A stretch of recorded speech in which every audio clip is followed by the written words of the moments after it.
Hello guys, welcome back to Himanshu's Adverse. Guys, I would like to ask you an important question today. Have you ever wondered something strange about English? Like when we are talking about bigger vehicles or a plane or a ship, like we say I'm on the bus, I'm on the plane, I'm on the train.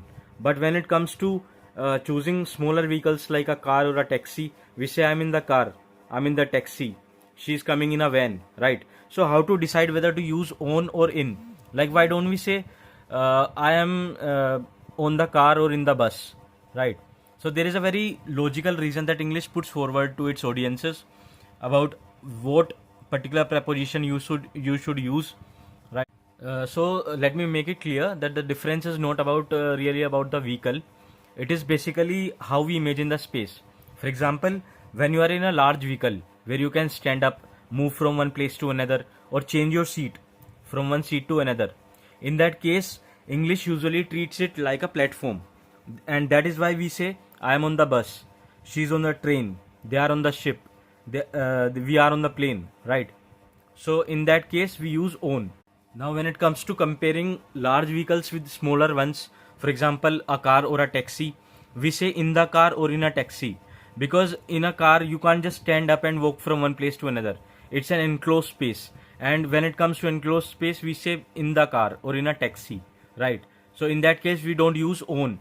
Preposition is changed. Also, the same idea applies to a truck, in a jeep, or in an auto rickshaw, right? Now let's discuss one exception. Let's imagine you are standing on the top of the bus.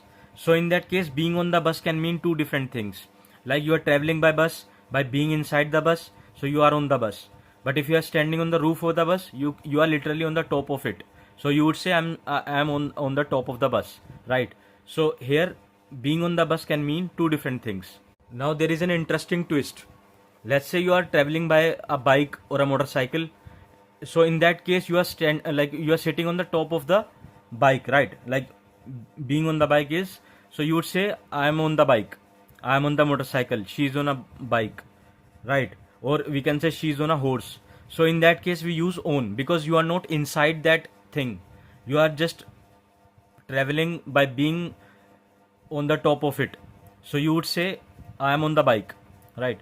So these were some of the things that I wanted to discuss with you all. Thank you for being with me till the very last. Thank you.